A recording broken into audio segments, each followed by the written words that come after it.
Hi. Serial రివ్యూల్ని కూడా ఇంతలా ఆదరిస్తున్న మీ అందరికీ పేరు పేరున ధన్యవాదాలు. 250 వ్యూస్ వస్తున్నాయి. నా నార్మల్ వీడియోస్ కూడా 250 వ్యూస్ రావడం చాలా కష్టము. అలాంటిది ఇప్పుడు 250 వ్యూస్ అంటే మీరు ఎంతలా ఆదరిస్తూ ఉంటారో నాకు తెలుస్తూ ఉంది. ప్రతి ఒక్కరికి థ్యాంక్ యూ సో మచ్. ఈరోజు బ్రహ్మముడి సీరియల్ ఏం జరిగిందంటే, నేను ఆల్రెడీ చెప్పాను కదా హాస్పిటల్లో జరిగిందనేసి.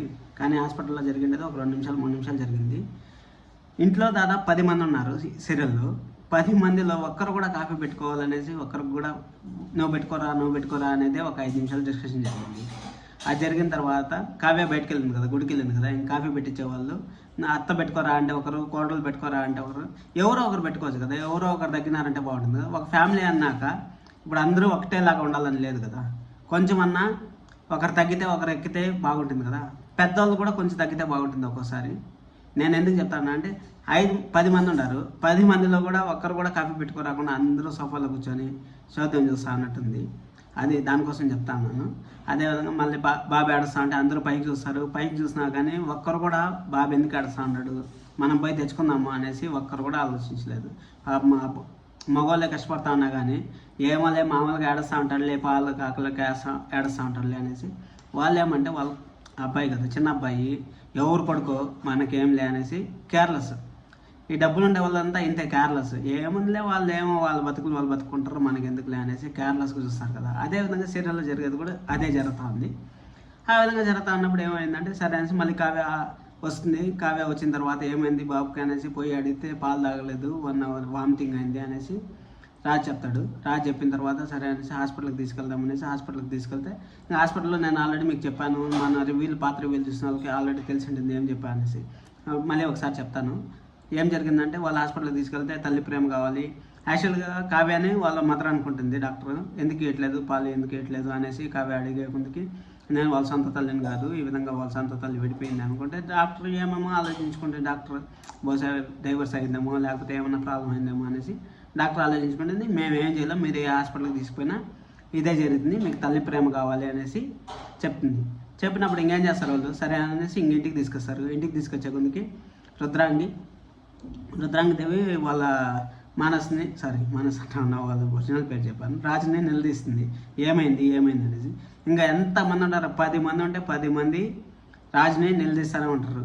చెప్పు, ఏ ఊరు నిజం చెప్పు, ఏమైంది అనేసి. కావ్య వచ్చి ఇంకా తల్లి ఉంటేనే బిడ్డకు క్షేమము, డాక్టర్ చెప్పినారు, తల్లి ప్రేమ కావాలి, తల్లి పాలు కావాలి అనేసి డాక్టర్ చెప్పారు. ఏం చేయాలో అర్థం కావట్లేదు, ఈయనేమో నిజం చెప్పట్లేదు అనేసి అంటే, ఇంకా వాళ్ళ అమ్మ, వాళ్ళ పిన్ని, వాళ్ళ మరదలు, ఇంట్లో ఎంతమంది ఉన్నారో అంతమంది రాజుని నిలదీయడం మొదలుపెట్టారు.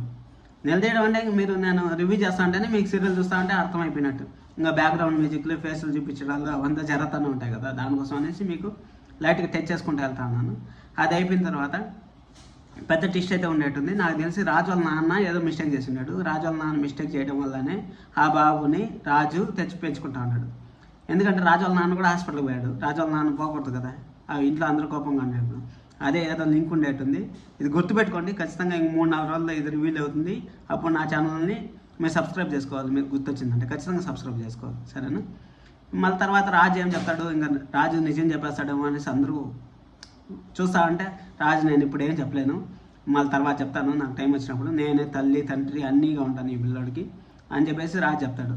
నేను ఈ సీరియల్ చూస్తాను, 10 మంది ఉంటే 10 మందిలో ఇదే క్వశ్చన్ మార్క్. ఇంకా నాకు తెలిసినంత వరకు ఆ జ్వరము అనేది ఇంకా 3-4 రోజులు జరుగుతుంది. మీరు చూసామనండి, రేపు కూడా రివ్యూ చేస్తాను. ఈరోజు కొంచెం లేట్ అయింది రివ్యూ చేసేదానికి. నెక్స్ట్ టైం నుంచి కరెక్ట్గా రివ్యూలు వస్తూ ఉంటాయి మన ఛానల్లో. నా ఛానల్ రివ్యూ ఛానల్ కూడా ఇంతలా సపోర్ట్ చేస్తున్నారంటే, నా రివ్యూస్ని కూడా 250 వ్యూస్ అంటే మామూలు విషయం కాదు. 250 వ్యూస్ రావడం అంటే మామూలు విషయం కాదు. మీరు ఇంతలా నాకు సపోర్ట్ చేస్తానండి. నేను మంచి రివ్యూలు ఇస్తూ ఉంటాను. మీకు బోర్ కొట్టాను, ఇంకా నెక్స్ట్ టైం నుంచి సీరియల్ ఏం జరుగుతా ఉందో వాటిల్లో కూడా కొంచెం ఫోటోలు జాయిన్ చేసి చూస్తూ ఉంటాను. ఇప్పుడు కూడా ఈ వీడియోలో కూడా మీకు మొత్తం చెప్పాను కదా. ఈరోజు ఏం జరగలేదు కాబట్టి సింపుల్గా జరిగింది కాబట్టి చెప్తాను. రేపైతే పెద్ద ట్విస్ట్ జరగబోతుంది, కానీ రేపు రాదు, అది మండేకి వస్తుంది. రేపు అంతా ఊరికే ఇంకా జ్వరము, ఆ పిల్లడికి పాలు తాగిపించడం అలాగా అవే జరుగుతూ ఉంటాయి. పెద్ద ట్విస్ట్ వచ్చి సాటర్డే ఎప్పుడు కానీ ఒకటి గుర్తుపెట్టుకోండి, ఒకరోజు గ్యాప్ ఉండేటప్పుడు కొంచెం పెద్ద ట్విస్ట్ వస్తుంది. ఆ సీరియల్ అన్నా మీరు చూసుకోండి, పెద్ద ట్విస్ట్ వస్తుంది. ఆ పెద్ద ట్విస్ట్ నేను ఒకరోజు ముందే మీకు చెప్తాను. కాబట్టి మీరు మన ఛానల్ సబ్స్క్రైబ్ చేసుకోండి, మన రివ్యూని కంటిన్యూగా చూడండి. అప్పుడు మీకు పెద్ద ట్విస్ట్ ఏముందో నేను ఒకరోజు ముందే చెప్పేసాను అంటే మీకు కొంచెం మైండ్ రిలాక్స్గా ఉంటుంది. Thank you. మన ఛానల్ని ఇంతలా సపోర్ట్ చేస్తున్నందుకు ప్రతి ఒక్కరికి థ్యాంక్ యూ సో మచ్.